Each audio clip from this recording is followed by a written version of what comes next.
샤워하고 나서 채소를 끊었더니 피부가 다 벗겨지고 새살이 돋고 그리고 나서 이제 좋아졌다고. 뾰루지가 아닌데 작은 모래알갱이처럼 피부에서 뚫고 나오는데 물때 옆에서도 눈에서도 나오고 카카오메스랑 뭐 카카오 이런 것들 옥수수산염이 많이 들어있는 거를 잔뜩 먹다가 카니버를 시작을 하니까 잇몸 통증이 엄청나게 심하고 눈곱이 너무 많이 나오고 관절통도 심하고 인뇨 때문에 고생해서 자다가도 몇 번씩 일어나고 이런 것들을 겪었는데 나중에 시간이 지나니까 또 좋아지셨다고 하시죠. 오늘은 옥살산염 이야기 3편 마지막 편으로 지난 시간 동안 옥살산염이 왜 위험한지, 그리고 현대에 들어서 왜 더 위험해졌는지, 그리고 또 어디에 많이 들어있는지를 쭉 알아보고 이렇게 몸에 쌓인 옥살산염, 이렇게까지 쌓인 옥살산염을 어떻게 배출을 할지 이 얘기로 마무리를 짓도록 하겠습니다. 일단 옥살산염을 배출을 하려면 다른 게 없어요. 단순해요. 이 부분 자체는 정말 복잡하지 않습니다. 옥살산염 섭취량을 낮춰야 돼요. 저 옥살산염 식단을 따라야지 우리가 옥살산염을 배출을 할 수가 있어요. 이게 마치 키토시스에 진입을 하는 거랑 똑같은데요. 우리가 키토시스에 진입을 하려면 탄수화물을 일정량 이하로 줄여야 되잖아요. 탄수화물을 일정량 이하로 줄여야 되고 또 혈당이 너무 급격하게 튀지 않도록 혈당이 너무 급격하게 튀지 않고 인슐린이 완만하게 자극이 되도록 그런 이제 몸 상태를 유지를 하고 있어야 우리가 지방을 태울 수 있는 그런 키토제닉, 키토시스 상태에 들어갈 수가 있는 건데 이 옥살산염도 결국은 마찬가지예요. 우리가 몸에 옥살산염을 제가 지난 시간에 계속 말씀을 드렸듯 혈중 옥살산염 농도를 계속해서 높게 유지를 하고 있으면 그것이 뭐 섭취로 인해서든 혹은 다른 뭐 간에서 산화 스트레스가 심해서 자체적인 생산량을 늘려서든 어떤 이유에서든지 간에 우리 혈중 옥살산염 농도가 높은 상태에서는 이거를 배출을 할 수가 없어요. 혈중 옥살산염 농도가 그 자체로 독성이 너무 강하기 때문에 계속해서 저장 모드에 어딘가로 계속해서 쌓아둘 수밖에 없는데 이게 옥살산염도 우리가 몸에서 혈중 농도가 치솟지 않은 상태로 계속해서 섭취되는 양이 적고 혈류에 나돌아다니는 옥살산염 농도가 적은 상태가 일정 시간 유지가 되면 우리 몸이 그때 이 시그널을 받고 아, 드디어 이제는 우리 몸에 쌓아둔 거를 천천히 내보내도 되겠구나. 이제는 우리가 더 이상 쌓아놓는 저장 모드에 있지 않아도 되겠구나라고 인식을 한단 말이에요. 그렇기 때문에 이 옥살산염을 이제 배출하기 시작하려면 우리가 마치 키토시스에 진입을 하는 것처럼 옥살산염 섭취량을 줄여야 되는데 이게 보통 옥살산염 전문가들, 이 관련 분야 전문가들은 이 상한량을 60mg으로 잡아요. 60mg 미만을 우리가 유지를 하고 있어야지 혈중 농도가 치솟지 않아서 저장 모드에 들어가지 않고 계속해서 배출을 할 수 있다고 얘기를 한단 말이에요. 근데 이것도 이제 끼니마다 나눠서 우리가 만약에 하루에 3끼를 먹는다면 뭐한 끼에 15에서 20mg 정도를 먹어야겠죠. 2끼를 먹는다면 뭐 20, 30mg 수준으로 유지를 해야 될 것이고요. 혈중 농도가 치솟지 않게 하는 게 가장 중요하기 때문인데요. 근데 이게 사실 이 수치 60mg이라는 수치는 일반적인 경우고 제가 지난 시간에 말씀을 드렸다시피 우리나라 같은 경우는 대기 오염이 워낙 심각하고 이 화학연료가 타가지고 나오는 오염된 대기에는 옥살산염이 많이 포함이 되어 있기 때문에 우리는 이렇게 미세먼지가 많은 날에 그냥 숨을 들이쉬는 것만으로도 옥살산염을 일정량 섭취를 계속해서 하고 있는 것과 똑같아요. 그렇기 때문에 저는 우리나라 사람들의 경우 요즘은 미세먼지 농도가 좀 덜하지만 미세먼지 오염이 심한 나라에 계속 살고 있으면 이거보다도 더 낮춰야 될 수 있지 않을까 하는 그런 생각을 합니다. 그건 그거고 이 옥살산염 식단을 하면 채소를 드시지 말아야 된다고 생각하시는 분들이 있어요. 혹은 제가 말씀드린 걸로 채소를 진짜 앞으로 다 끊어야 되나? 라고 이제 고민을 하시는 분들이 있는데 그렇지가 않아요. 채소 드셔도 됩니다. 식물 다른 것들 드셔도 돼요. 다만 옥살산염이 적은 걸로 잘 골라서 드셔야겠죠. 여기 사진에 보이는 것들 뭐 브로콜리, 청경채, 오이, 양파, 일반적인 식용버섯, 그리고 상추 이런 것들 모두 옥살산염이 굉장히 낮은 채소들이에요. 이 외에도 일반적으로 십자가 채소들은 옥살산염 함량이 낮은 편이고 뭐 호박류나 해조류 우리가 먹을 수 있는 채소의 양이 옥살산염이 낮은 채소의 종류가 생각보다 적지 않아요. 우리는 나름 다양하게 식단을 유지하면서도 이런 저옥살산염 식단을 꾸릴 수가 있는 거죠. 다만 한 가지 생각하셔야 될 점은 이 십자가 채소는 제가 저번 갑상선 시간 때 말씀을 드렸듯 고이트로젠이 들어있어서 갑상선 저하가 있으시거나 아니면 또 과한 양을 먹었을 때는 갑상선에 부담이 될 수 있다는 점이나 뭐 오이나 호박류는 렉틴이 많아서 뭐 껍질이랑 씨를 잘 제거를 하고 드셔야 된다는 뭐 그런 부분들이 있긴 하지만 일단 이 옥살산염 자체, 이 옥살산염에 집중을 했을 때는 이런 다른 채소들 우리가 먹을 수 있는 것들이 정말 많이 있다는 점 생각을 하시면 될 것 같아요. 그리고 이 옥살산염 관련해서 흔한 미신이 하나 있어요. 우리가 꼭 짚고 넘어가야 될 건데 많은 분들이 옥살산염을 많은 채소를 먹더라도 옥살산염을 파괴해서 안전하게 처리해서 먹으면 되지 않느냐. 옥살산염 함량을 낮춰서 먹으면 되지 않느냐. 그렇게 생각하시는 분들이 있어요. 예를 들어서 삶거나 끓이거나 혹은 굽거나 아니면 그렇게 익히지 않더라도 뭐 발효를 한다거나 하는 방식으로 옥살산염이 파괴가 가능하다고 그렇게 파괴해서 먹으면 안전하다고 생각을 하시는 분들이 있는데 이거는 전혀 사실이 아니에요. 옥살산염은 제가 여러 번 말씀을 드렸듯 중화나 해독이 가능한 그런 물질이 아니에요. 옥살산염은 마치 유리와 같아서 우리가 냄비에다가 깨진 유리 조각을 집어넣고 그 물을 아무리 오래 끓인다고 한들 유리를 없앨 수는 없는 노릇이잖아요. 물이 다 증발해서 사라지면 사라졌지. 유리를 물에 끓여서 파괴를 할 수는 없어요. 옥살산염도 마찬가지예요. 그러니까 유리를 물에 끓여서 없애는 게 아니고 우리가 유리에 물을 담아서 끓이잖아요. 옥살산염도 마찬가지예요. 옥살산염도 미네랄이고 유리와 같은 그런 물질이라 열에 안정해서 그리고 다른 발효 같은 화학적인 처리로 우리가 없앨 수 있는 성질의 물질이 아니기 때문에 이거를 어떤 방식으로든 파괴를 한다고 하면 맞지 않고요. 다만 우리가 할 수 있는 선택, 유일한 선택지는 이거를 물리적으로 이동시키는 것이에요. 우리는 옥살산염을 물리적으로 이동을 할 수가 있는데 제가 저번에 말씀을 드렸듯 옥살산염의 수용성과 불용성이 있잖아요. 수용성 옥살산염은 말 그대로 물에 녹아요. 그러니까 우리는 이 옥살산염이 담긴 식품을 물에 삶든지 뭐 끓이든지 아니면 씻든지 오랫동안 불린다든지 하는 방식으로 옥살산염이 일부 물 속으로 녹아나와서 사라지도록 이동을 시킬 수 있는 거죠. 그런데 이 방법이 그렇게 믿음직하지가 않아요. 그러면 참기만 하면 되겠네라고 단순하게 생각을 할 수가 없어요. 왜냐? 보통 이렇게 삶아가지고 어느 정도의 양을 없앨 수 있을지를 조사를 해보면 그 실제 실험들에서 채소들 같은 경우에 15분을 끓였을 때 15분을 끓였을 때 16%에서 한 50% 정도, 한 5, 60% 정도의 옥살산염을 빼낼 수가 있더라라고 이제 보고를 하고 있어요. 근데 이 16%에서 60% 이런 수치가 옥살산염이 이미 굉장히 많은 식품들의 경우, 예를 들자면 제가 저번에 꼭 말씀을 드렸던 이 꼭 피해야 될 식품들 같은 경우, 그 정도 몇 퍼센트 줄인다고 해서 우리가 먹을 수 있는 음식이 되지가 않아요. 가장 단적인 예로 시금치가 있잖아요. 시금치 같은 경우 100g에 1000mg 정도의 옥살산염이 들어있어요. 시금치 100g에는 옥살산염이 1000mg이 들어있는데 시금치를 15분 동안 끓여서 이거를 50%를 날렸다고 생각을 해보죠. 그러면 얼마예요? 500mg이잖아요. 제가 아까 하루 권장 섭취량이 60mg 미만이라 그랬잖아요. 그러면 우리가 시금치를 이렇게 15분 끓여서 50%를 날렸을 때 시금치를 얼마나 먹을 수 있죠? 시금치 10g을 먹으면 50mg을 채울 수가 있는 거예요. 시금치 10g, 익힌 15분 동안 끓인 시금치를 10g 먹었을 때. 이런 식으로 우리가 이미 이렇게 목살산염이 많이 들어있는 그런 식품들을 가져다가 뭐 끓여가지고 먹으면 괜찮다라고 생각을 단순하게 하기에는 이 옥살산염의 함량 대비 빠져나오는 양이 그렇게 많지가 않아요. 그렇기 때문에 이 방법에 의존을 하는 거는 좋은 생각이 전혀 아니에요. 더군다나 옥살산염을 이렇게 끓여서 제거를 할 때는 이게 표면적이 굉장히 중요하단 말이에요. 옥살산염이 말 그대로 물과 닿아서 바깥으로 빠져나올 수 있는 그런 표면적이 넓어야 되는데 비트 같은 뿌리 채소들 있잖아요. 그렇게 생겨서 위에 이렇게 풀려 있는 이런 비트나 아니면 당근도 마찬가지죠.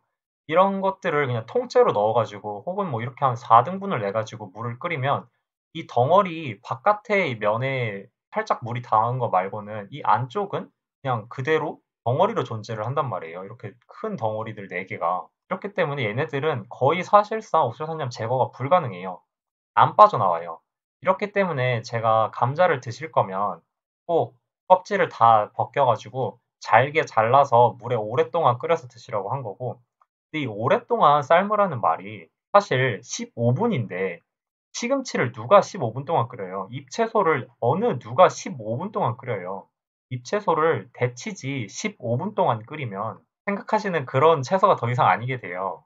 완전히 무슨 우리가 나무 뿌리 캐가지고 나무 껍질 캐가지고 죽 써 먹던 약간 그런 수준으로 변한단 말이에요. 사람들이 좋아하는 맛도 아니게 될 뿐더러 15분 동안 끓이면 그 작살이 나는데, 근데 이제 이런 것들은 그런 걸로도 15분 정도로는 택도 없고, 우리가 콩으로 실험을 할 때는 조그마한 콩들 있잖아요. 콩들은 2시간을 끓이면 30%에서 한 60% 정도를 우리가 제거를 할 수가 있어요. 콩을 2시간 끓이면. 근데 콩에 들어있는 옥설산의 양도 굉장히 많기 때문에 배두 같은 경우는 500mg 정도 가지고 있단 말이에요. 100g당. 그러면 이 콩을 2시간 동안 끓여가지고, 그리고 가장 중요한 거는 이게 물리적인 이동이니까 그 물은 다 버리셔야 된다는 점.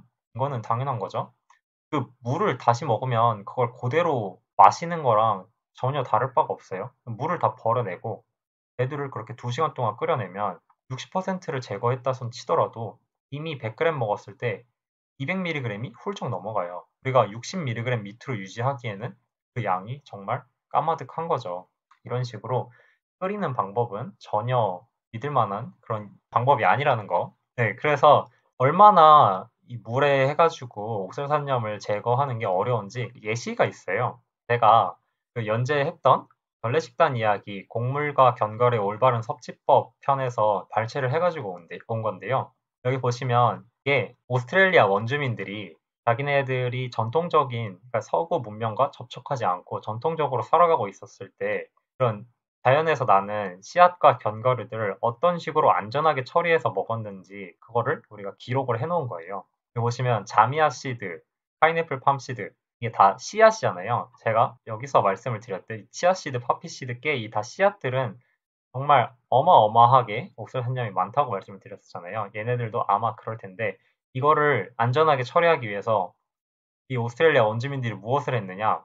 흐르는 물에 망태기에 담아서 4에서 5일 동안 씻고 불렸어요. 이 파인애플 팜시드는 가루로 먼저 빻았어요. 표면적을 극단적으로 늘리기 위해서 그냥 씨앗 자체를 흐르는 물에 씻은 것도 아니고 가루로 먼저 다 빻은 다음에 이 가루를 흐르는 물에 일주일 동안 씻고 불렸어요. 이런 식으로 우리가 본래 그 씨앗들을 안전하게 먹을 수 있죠. 안전하게 드실 수 있어요. 다 무조건적으로 못 먹는 게 아니에요. 근데 드시고 싶으시면 이런 식으로 이 오스트레일리아 원주민들이 했던 것처럼 이 정도 노력은 기울여 주셔야지 우리가 안전하게 먹을 수 있다는 거를 잊으시면 안 돼요. 이 사람들한테도 이 씨앗들이 주식이 아니었어요. 이 사람들의 주식은 다 따로 있었죠.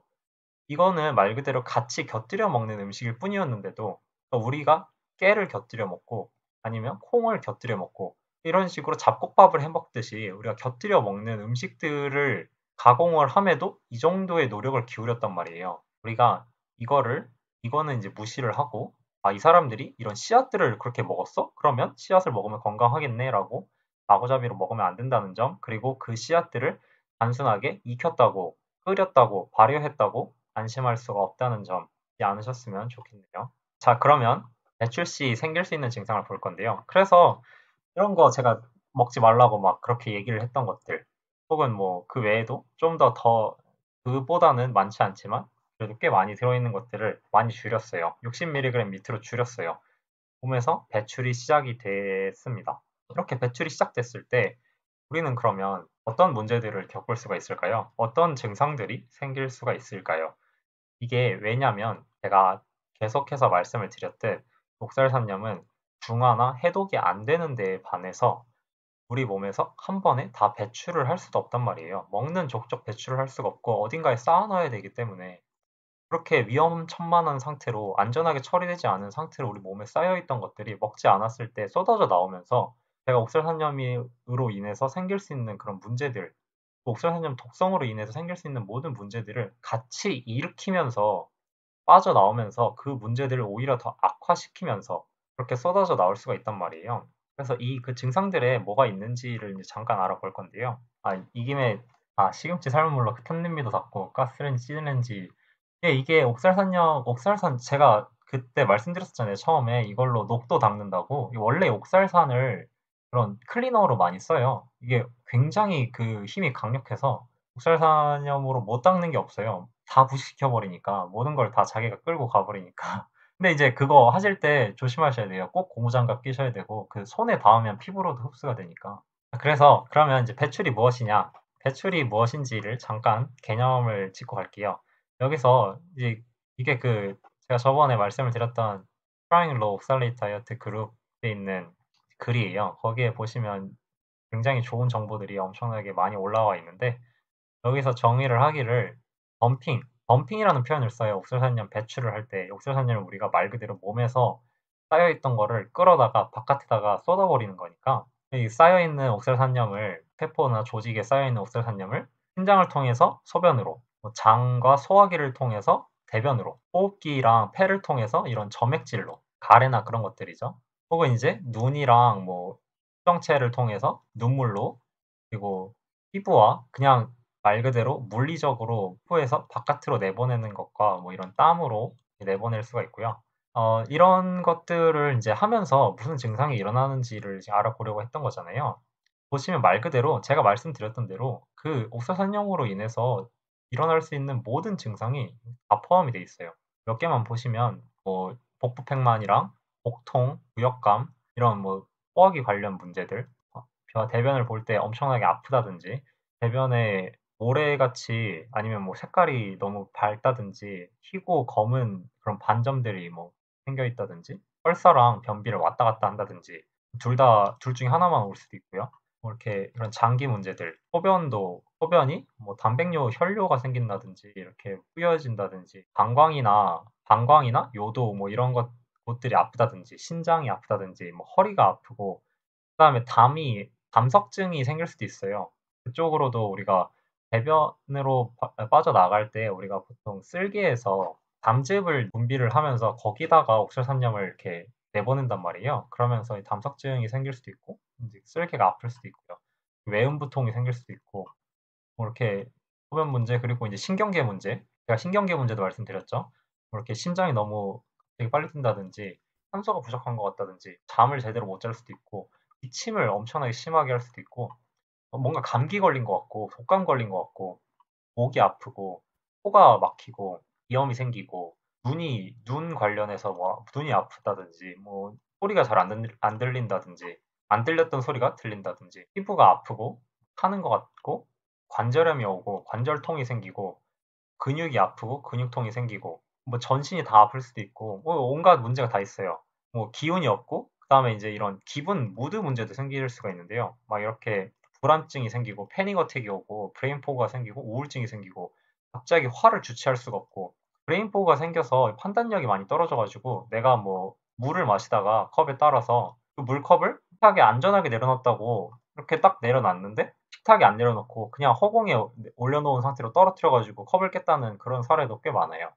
판단이 제대로 안 되는 거죠. 우리 뇌에 쌓여있던 옥설산염들이 바깥으로 빠져나가면서 이런 것들을 사진으로 이렇게 몇 개 보면 조금 더 비주얼하게 얻을 수가 있는데요. 이게 그 피부에서 말 그대로 빠져나가는 그런 사진들이에요. 이런 식으로 막 피부에 래시가 엄청나게 많이 생기기도 하고 그냥 말 그대로 이런 물리적인 크리스탈들이 피부 바깥으로 빠져나오는 경우가 굉장히 많아요. 여기 보셔도 제가 저번에 이제 방송에서는 한번 보여드렸었는데 이런 식으로 피부에서 이런 크리스탈들이 뚫고 빠져나옵니다. 우리 몸에서 여러 다양한 채널로 최대한 빠르게 역사를 하려고 하다 보니까 막 피부가 다 부풀어 오르고 간지럽고 난리가 나는 거예요. 여기 이런 것들을 통해서 크리스탈이 빠져나오는 거죠. 이렇게 피부가 다 트고 이러기도 하고요.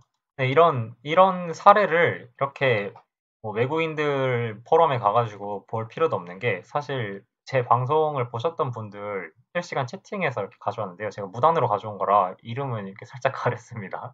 여기 보시면 이게 이제 방송 시청해 주시는 분들이 겪었던 그런 옥사사님 덤핑 증상 몇 개를 가져온 건데 토하고 나서 채소를 끊었더니 피부가 다 벗겨지고 새살이 돋고 그리고 나서 이제 좋아졌다고 뭐 갑상선 물대 옆에서도 갑상선에서 나온 것이겠죠? 뾰루지가 아닌데 작은 모래알갱이처럼 피부에서 뚫고 나오는데 뭐 갑상선에서도 나오고 눈에서도 나오고 시력도 이제 나중에 좋아지셨다고 하시는데 눈곱도 굉장히 많이 나왔다고 하시죠. 왜 이분 같은 경우는 빈뇨가 원래 되게 심했는데 카니버하고 나서 빈뇨 증상은 사라졌는데 대신에 외음부 통까지는 아니지만 외음부 쪽에 뭐 간지럼이 엄청나게 많이 생기고 그걸로 인해서 불편감을 많이 겪었는데 병원에 가보니까 역시나 박테리아나 세균 감염은 아니라고 이 옥설산염 문제였던 거죠. 시간이 지나니까 또 좋아지셨다고 하시고 카카오메스랑 뭐 카카오 이런 것들 옥수수산염이 많이 들어있는 거를 잔뜩 먹다가 카니버를 시작을 하니까 잇몸 통증이 엄청나게 심하고 눈곱이 너무 많이 나오고 관절통도 심하고 빈뇨 때문에 고생해서 자다가도 몇 번씩 일어나고 이런 것들을 겪었는데 나중에 시간이 지나니까 또 좋아지셨다고 하시죠. 카카오메스 많이 먹은 날은 빈뇨가 확실했다고 하시고요. 근데 이게 사실 어떻게 보면 이분들의 사례에서는 결국 처음에는 고생을 많이 했는데 나중에는 좋아졌다. 처음에는 뭐 이러이러해서 눈곱도 막 심하고 관절통, 잇몸통, 뭐 빈뇨, 막 몸에서 피부에서 이렇게 크리스탈들 튀어나오고 이러면서 고생을 많이 했는데 나중에는 결국 괜찮아졌다라고 말씀을 하시니까 그걸 듣고 그러면 나도 잠깐 고생하면 끝인 건가? 라고 생각을 하실 수가 있는데 그렇지가 않아요. 이거는 진짜 굉장히 심각한 문제고 정말 조심스럽게 접근하셔야 될 문제예요. 배출은 장난이 아니고 정말 정말 진지하게 생각해야 될 문제예요. 일단 이렇게 배출을 시작을 하게 됐다는 게 보통 이제 카카오메스든지 뭐 다른 시금치든지 보통 식물을 채소를 특히 이렇게 끊고 나서 배출이 시작이 되실 텐데 이러면 몸이 기본적으로 제가 아까 말씀드린 대로 확 안 좋아지잖아요. 몸이 이렇게 안 좋아졌다고 그게 이제 채소를 안 먹어서 몸이 안 좋아진 게 아니라는 거를 일단 명확히 아셔야 되고요. 채소를 안 먹어서 몸이 안 좋아진 게 아니고 그동안 식물을 너무 많이 드셔가지고 지금 몸이 안 좋은 거죠. 아무튼 이렇게 이 배출이 우리 몸에 쌓여있던 것들이 빠져나가는 거라서 우리가 먹는 거는 사실 계속해서 쌓아두면서는 좀 둔감한 부분에 쌓인다든지 하면 그 생각보다 별로 그렇게 크게 불편함을 그냥 내 삶이 그런가 보다, 나의 체질이 그런가 보다 하는 정도로 그러려니 하고 살던 수준이셨을 수도 있어요. 이 옥살산염으로 인한 불편감을 먹으면서 겪었을 때는.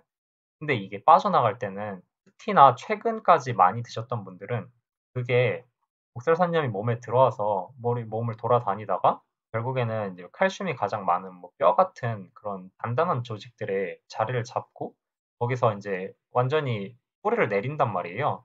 그렇게 뿌리를 내린 애들은 배출이 되는데 시간이 오래 걸려요. 서서히 배출이 되는데 그랑은 다르게 최근까지 옥설산염을 많이 먹어왔어서 아직까지 그 정도로 그렇게 뿌리를 박지 않은 애들은 우리가 옥설산염 섭취를 딱 줄였을 때 순식간에 한꺼번에 쏟아져 나올 수가 있단 말이에요. 그렇게 한꺼번에 쏟아져 나오다가 진짜 옥설산염을 대량으로 먹어서 돌아가셨거나 신장이 완전히 작살나셨다고 제가 말씀드렸던 그분들의 사례처럼 병원에 입원을 할 수도 있고 온갖 다른 문제들이 진짜 심각한 문제들이 생길 수가 있어요. 그렇기 때문에 이거를 서서히 줄여나가는 게 중요해요.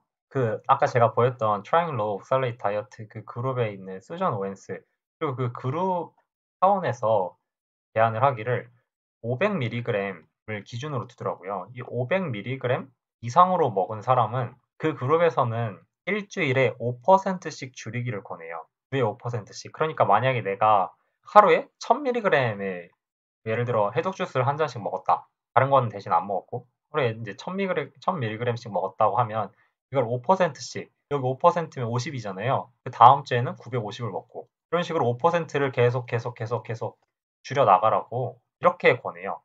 만약에 내가 500mg 밑으로 먹고 있었다. 그러면 10%씩 줄이라고 권합니다. 이게 이제 그 트라이앵글 옥살레이트 다이어트 그룹의 공식적인 서서히 줄여나가는 가이드라인이고요. 저는 이제 이 굉장히 보수적이죠. 굉장히 보수적인 그런 수치예요. 계속 이 사실 5%씩 줄여나가면 엄청나게 오랜 기간 동안 줄여나가야 된단 말이에요. 그 60mg 밑을 달성을 하려면 물론 여기가 이제 경험이 훨씬 많은 곳이니까 이게 가장 안전한 방법인 거는 확실하고요. 근데 셀리노턴 같은 경우 제가 아까 보여드렸던 그 인스타그램 페이지 같은 경우는 그 셀리노턴은 속도 조절을 중시하는데 이렇게까지 천천히 가기를 권하지는 않아요. 저도 뭐가 가장 좋은 방법이다라고 딱 말씀을 드릴 수는 없는데 이제 이런 방법을 좀 이제 조심스럽게 내가 지금 이미 몸 상태가 많이 안 좋아서 여기서 내가 이거를 그런 덤핑 증상, 막 이런 격렬한 덤핑 증상을 도저히 견딜 수 있는 몸 상태가 아니다 하면 이거를 따르시는 게 가장 안전하고 효과적인 방법일 거고요. 그렇지는 않고 내가 그렇게까지 많이 먹어오지도 않았고 내 몸이 충분히 튼튼하다고 생각을 하시면 저는 이것보다는 좀 더 빠르게 진행을 하셔도 될 것 같다고 생각을 해요. 그러니까 뭐 하루에 이제 60mg 이하로 먹었다가 그러면 덤핑 증상이 분명히 와요. 덤핑 증상이 왔을 때 그거를 그냥 무작정 견디고 보는 게 아니고 필요하다면 적극적으로 배출 속도를 조절을 하는 거죠. 여기서 배출 속도를 조절한다는 거는 쉽게 말해서 옥살산염을 추가로 더 먹는 거예요. 옥살산염은 제가 아까도 말씀을 드렸듯 입으로 옥살산염이 들어올 때는 무조건 저장 모드로 들어가기 때문에 우리가 그때 당시에는 배출을 할 수가 없단 말이에요. 그러니까 우리가 배출을 지금 너무 빨리 하고 있어서 몸이 굉장히 힘들고 증상이 너무 심각하다라고 생각을 하시면 옥살산염 오히려 이렇게 추가적으로 먹어줌으로써 그 배출 속도를 늦춰주는 게 이게 지금 제가 옥살산염 그렇게 안 좋다고 얘기를 해놓고 옥살산염 드시라고 하니까 아 그냥 먹기 싫은데 좀 버티고 말지라고 그렇게 단순하게 생각을 하실 수가 있는데 이게 진짜 그렇게 쉽게 보실 문제가 아니에요.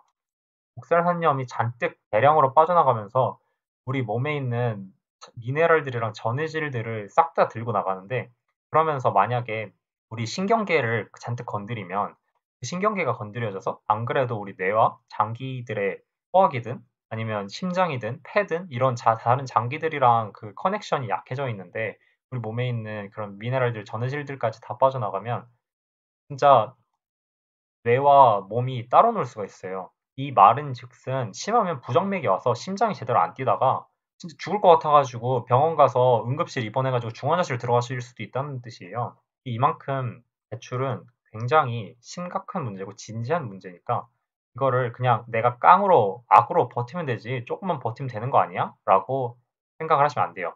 그 이유 중에 하나가 또 뭐가 있냐면 내가 얼마나 먹었냐에 따라서 다른데 기본적으로 이 배출은 정말 오랜 시간 동안 이어져요. 그냥 뭐 하루 이틀 3일 고생하고 끝나면 되겠지가 아니고 아까 제가 보여드렸던 여기 계신 분들도 보통 한 달은 고생을 하셨다고 하시고 그리고 이게 고생을 한 달만 한 거지 그 이후로 그게 한 달 동안 배출이 끝났다는 뜻이 아니에요. 배출은 기본 6개월에서 12개월이 걸려요. 근데 이 6개월에서 12개월은 말 그대로 그냥 몸에 쌓여있던 것들 중에서 빠져나가기 쉬운 것들, 좀 많이 쌓여있던 것들이 빠져나간 수치고 우리가 그 프라이머리 하이퍼옥살루리아라고 원발성 과수산요증, 그러니까 우리 몸에서 유전적으로 이렇게 우리 몸에서 생산되는 옥수산염이 너무 많은 병을 가진 사람들이 있어요. 그 사람들의 경우에서 보면 그런 문제들을 다 해결해서 이제 더 이상 우리 몸에서 옥수산염이 생산이 되지 않는데 7년이 지난 이후에도 계속해서 소변에서 옥수산염이 배출이 되더라. 이런 케이스가 있어요. 이게 그래서 길게는 10년 이상까지도 우리 몸에서 옥살산염을 완전히 제거를 하고 배출을 하려면 10년 이상까지도 걸린다는 얘기가 있는 거예요.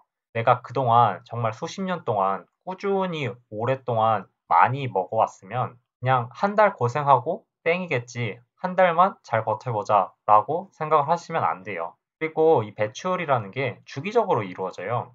계속해서 이루어지는 게 아니고 계속해서 이루어지는 건 우리 몸이 버틸 수도 없고요. 주기적으로 이루어지는데 이게 뭐 사람마다 조금씩 달라요. 이 주기는. 딱 정해져 있는 게 아니고 뭐 3주에 한 번씩 배출하시는 분들도 있고 뭐 2주에 한 번씩 배출하시는 분들도 있고 이것도 이제 뭐 아침에 배출하시는 분들이 있고 밤에 배출을 하시는 분들이 있고 이게 달라요. 제 경우를 말씀을 드리면 저는 주로 밤에 배출을 했고요. 저도 가장 이제 큰 증상들은 한 달 정도가 지속이 됐어요. 저는 이제 밤마다 소변 보는 것 때문에 굉장히 힘들었고요. 그 외에도 기침을 너무 심하게 해서 저는 제가 폐렴 걸린 줄 알았어요. 근데 외국에 나가 있어서 병원도 제대로 갈 수가 없었는데 진짜 밤만 되면 밤 한 오후 7시쯤부터 해서 다음날 6시까지 기침이 끊이지를 않아가지고 진짜 그때부터 계속 기침을 해서 잠도 제대로 자지도 못하고 잠자면서도 기침을 계속해서 그런 엄청나게 심각한 독감에 걸린 것처럼 그렇게 기침을 해야 되는데 사실 그렇게 같이 있었던 사람들은 저한테 감기 옮고 이런 경우도 하나도 없었고 이게 그냥 말 그대로 옥설산염을 폐로 지금 뱉어내려고 그래 몸이 그렇게 난리를 쳐서 그런 식으로 감기를 겪었던 걸로 이제 생각이 되는데 이게 한 달 동안 이어졌단 말이에요. 사실 사람이 사는 게 아닌 거 수준이었어요. 저는 그때는 이제 이런 걸 잘 몰랐어가지고 했었는데 제가 그때 다리 저림도 너무 심하고 밤에 잘 때 두 다리가 다 굳어버려 가지고 쥐가 나서 그걸 어떻게 해야 될지 어쩔 줄을 몰라 하다가 잠도 제대로 못 자고 아침이 되면 또 귀신같이 괜찮아져 가지고 또 아침에 나가서 일하고 그런 삶을 한 달 동안 살았었단 말이에요. 근데 이제 저 같은 경우는 사실 그렇게 옥설산염을 많이 먹지 않았어요. 나이도 어리고 막 물론 어렸을 때부터 다들 이제 많이 먹으라고 하는 어른들이 많이 먹으라고 하는 뭐 콩이든지 이런 잡곡 같은 걸 많이 먹은 건 또 맞는데 그렇다고 해서 야채를 그렇게 많이 먹은 것도 아니란 말이에요. 몸이 꽤 건강하고 젊은 편이었고 옥설산염을 그렇게 많이 먹지도 않았는데 한 달 동안 정말 끔찍한 지옥을 경험을 했었어요. 근데 그런 만큼 만약에 내가 많이 먹어왔다. 내가 생각해도 나는 좀 어려울 것 같다. 힘들 것 같다 하는 생각이 드시면 이거를 절대 쉽게 생각하지 않으셨으면 좋겠다는 말씀을 다시 한번 드리고 싶네요. 강조를 드리고 싶어요. 자, 그러면 결국 그래서 어떻게 하면 좀 더 안전하고 조금 더 성공적으로 배출을 할 수 있는지 그런 팁들을 몇 가지 알아볼 건데요. 일단 근본적으로는 아까 제가 말씀을 드렸듯 낮은 옥설산염 섭취량을 유지를 하고 있는 게 굉장히 중요한데요.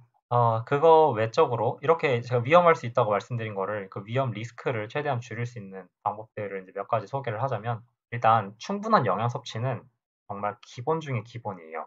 배출이 잘 이루어지려면 우리 신장과 장과 혈류가 순환하는 그 순환계 이런 것들이 다 건강해야 된단 말이에요. 우리 몸에서 그런 것들을 튼튼하게 유지하고 있어서 배출을 잘 하고 또 배출하는 과정에서 데미지가 있고 상처가 있으면 그거를 또 바로바로 다시 수리를 해서 건강한 몸 상태를 꾸준히 유지할 수 있어야지 우리가 이걸 안전하고 성공적으로 배출할 수 있단 말이에요. 그러기 위해서는 충분한 영양 섭취는 정말 기본 중에 기본이겠죠. 여기서 이제 충분한 영양 섭취, 뭐 이렇게 말하면 제가 그동안 항상 말씀드렸던 대로 그 비타민, 미네랄, 지방산, 뭐 단백질 이런 걸 모두 다 충분하게 먹는 그런 제너럴한 얘기가 들어가는 건 당연한데 이 중에서도 좀 중요한, 특히나 중요한 영양소로 B6랑 B1 그리고 이제 B7까지 바이오틴이죠. 이런 비타민의 경우에서는 그런 것들이 있어요. 이게 왜냐면 우리 B6가 특히나 그런데 우리 몸에서 B6가 결핍이 되면 간에서 자체적인 옥수산염 생산을 많이 늘린단 말이에요. 그런 식으로 뭐 다른 B1이랑 B7도 B7 같은 경우는 이게 옥수산염이 B7 제가 탈모 얘기 때 말씀드렸었던 그 피루부산 카복실화 효소에 옥수산염이 마치 자기가 비오틴인 것처럼 비오틴이 들어갔어야 될 자리에 자기가 자리를 잡고 있는 경우가 있어서 비오틴을 추가적으로 먹어줘가지고 그런 것들을 좀 해소를 하고 그럼으로써 우리가 몸에 에너지도 더 생기고 더 배출을 원활하게 할 수 있는 식으로 이런 이 비타민들이 좀 특히 중요한 것들이 있고요. 다른 영양소들이 중요하지 않다는 얘기는 당연히 아니니까 그거는 기억하시고요. 그리고 이제 추가적으로 이 부분도 이제 굉장히 중요한데요. 추가적인 미네랄, 특히 전해질의 섭취가 꼭 필요해요. 저 같은 경우는 이거를 제대로 못 해줘가지고 그때 뭐 아무리 좋은 거 막 매일매일 제가 그때 하루에 간이랑 신장을 하루에 500mg씩 맨날 먹었거든요. 진짜 말도 안 되는, 저는 그래서 제가 그렇게 좋은 거를 잔뜩 먹으면서도 어떻게 몸이 이렇게 안 좋을 수 있나 하면서 좀 약간 그런 생각들을 하고 있었는데, 한편으로는 그렇게 먹고 있었으니까 정맥으로 죽지 않았던 것일 수도 있고요. 저는 그때 이제 미네랄이나 이런 다른 보충제를 사 먹을 수 있는 여건이 안 됐었거든요. 그때 이게 미네랄이랑 이런 전해질이 굉장히 중요해요. 우리 옥설산염이 배출이 되면서 제가 칼슘과 다른 마그네슘이든 칼륨이든 이런 것들이랑 결합해서 빠져나간다고 했잖아요. 우리 말 그대로 혈액 속에 돌아다니고 있는 미네랄 전해질을 자기가 다 바인드해서 그냥 전부 다 끌고 나가버려요. 이거를 잘 우리가 해결을 하지 않으면 저칼륨 혈증이 오고 저칼륨 혈증이 오면 아까 말씀드렸던 그 부정맥이 생길 수가 있는 거죠. 정도가 심했을 때. 마그네슘이 떨어지면 마그네슘이 떨어져도 심장이 제대로 안 뛰죠. 뭐 이거 자꾸 심장 얘기만 하고 있지만 근데 이제 그 외에도 이 전해질들이 우리 몸에서 하는 게 정말 수백 가지가 넘잖아요. 그런 모든 일들에 다 문제가 생길 수가 있어요. 이 미네랄과 전해질 섭취가 특히나 중요한데 근데 여기에 이제 또 추가적으로 우리가 이용을 할 수가 있는 게 칼슘과 구연산염이에요. 이 칼슘이 특히나 중요한 이유가 이 칼슘 자체가 우리 몸에서 굉장히 많이 빠져나가는 것도 있지만 칼슘이 또 우리가 입으로 칼슘을 섭취를 하면 이 칼슘이 우리 장에 있는 장으로 배출되는 옥살산염 그리고 우리가 또 이제 옥살산염 배출을 하면서도 먹을 수 있는 그런 옥살산염들을 자기가 결합을 해서 불용성으로 변해서 불용성 옥살산염은 우리 몸에서 흡수가 잘 되지 않으니까 안전하게 대변으로 빠져나갈 수 있도록 옥살산염을 기껏 쓸게 해서 담즙으로 배출을 했는데 그게 다시 대장으로 가서 소장으로 가서 재흡수가 되면 말짱 도루묵이잖아요. 그런 일이 벌어지지 않도록 불용성 옥살산염으로 만들어주는 칼슘의 섭취가 중요하고요. 그 다음에 이 구연산염은 시트레이트잖아요, 영어로. 이 구연산염이 그 커다란 옥살산염 분자들을, 옥살산염 결정들을 녹이는데 도움을 줘요. 이 칼슘 옥살산염 결정들을 이 구연산염이 있으면 가서 이제 녹여줘가지고 우리가 비교적 더 쉽게 배출할 수 있도록 돕는데요. 근데 이런 것들을 이제 조합을 하면 우리가 이 전해질들을 구연산염인 거를 추가적으로 구매를 해서 먹을 수가 있는 거죠. 이 옥살산염을 배출을 할 때는요. 뭐 예를 들어서 칼륨 구연산염, 마그네슘 구연산염, 뭐 칼슘 구연산염, 마그네슘 구연산염 같은 경우는 설사를 하거나 하시는 분들이 있으니까 마그네슘은 말산염으로 섭취를 한다면 대신에 칼슘이나 칼륨 같은 것들은 구연산염으로 섭취를 해주고, 그리고 구연산이 이렇게 우리가 그런 보충제로만 먹어야 되는 게 아니잖아요. 레몬주스랑 라임즙이랑 뭐 이런 것들, 시트러스 과일들로도 우리가 먹을 수가 있죠. 그래서 이제 레몬즙, 라임즙 이런 걸 짜가지고 꾸준히 마셔주는 게 도움이 많이 돼요. 실제로 신장결석이 걸리면 집에서 혼자서 뭐 할 수 있는 게 없을 때는 이렇게 레몬 주스라도 많이 마시라고 얘기를 많이 하잖아요. 이게 구연산염 때문에 그런 거예요. 아니, 이 타이밍에 제 아이허브 추천인 코드라도 광고 한번 해야 되는 거 아니에요?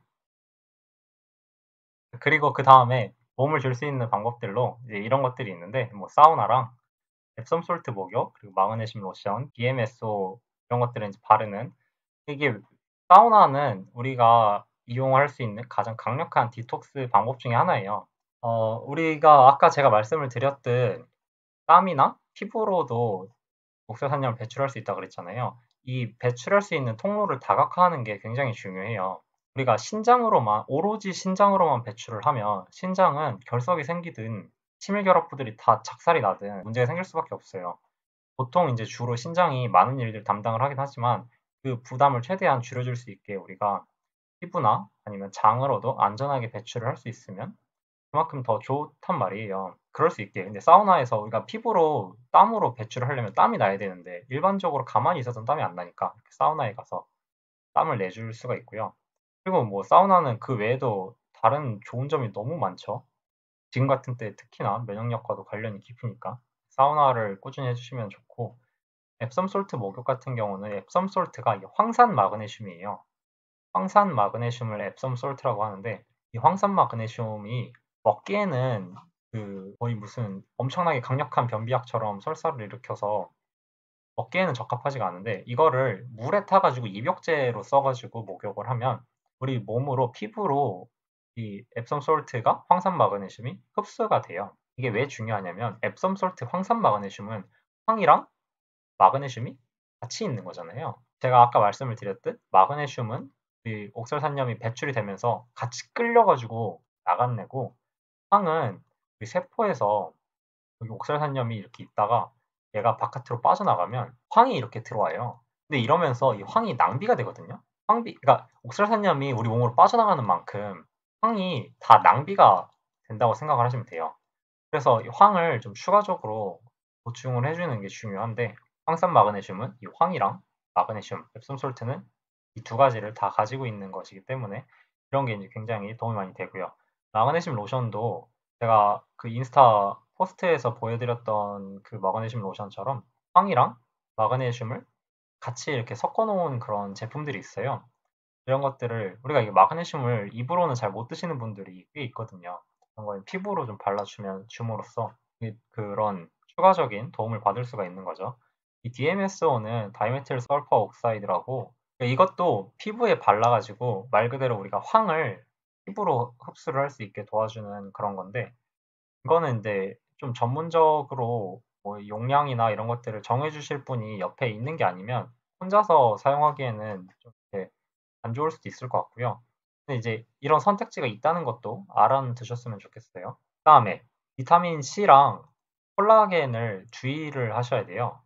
이거 드시지 말라는 말이 아니고요. 이거를 주의하시라는 말 그대로 그러니까 주의하시라는 뜻인데요. 왜 그러냐면 비타민 C가 제가 저번 영상에 다 설명을 드리려다가 중간에 잘렸었는데 비타민 C를 우리가 너무 과하게 섭취를 하면 그 글라이옥살이라고 옥살산염 전구체로 변환이 될 수가 있어요. 비타민 C가 우리 몸에서 여기 비타민 C가 있고 항산화를 해야 되는 산화 물질이 있어요. 그러면 얘가 이렇게 가서 얘를 항산화하고 자기는 산화된단 말이에요. 산화-C. 그러니까 여기서 이렇게 항산화 작용을 하고 자기가 산화돼요.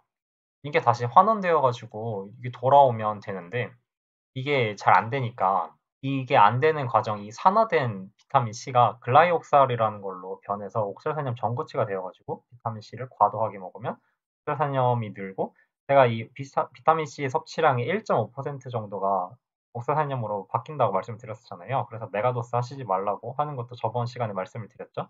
근데 이게 자기 몸 상태가 어떤지에 따라서 산화 스트레스가 심하다든지 뭐 카드뮴에 중독돼 있다든지 그런 문제들이 있으면 이게 훨씬 더 많은 양이 변환이 될 수 있고 그래서 이 비타민 C를 먹기만 하면 막 관절이 엄청 아프고 옥수산염 증상들이 심하게 오시는 분들이 상당히 많이 있어요. 그런 분들은 비타민 C 섭취에 특히나 더 주의를 하셔야 돼요.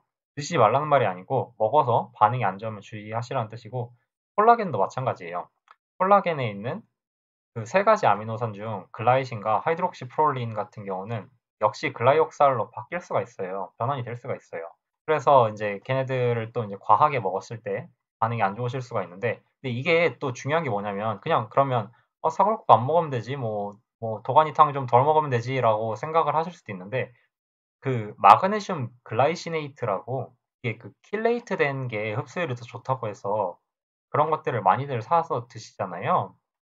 근데 이 마그네슘 글라이시네이트, 마그네슘 글리시네이트 거기에 써 있는 그 글리시네이트가 여기서 말하는 그 콜라겐의 글리신이에요.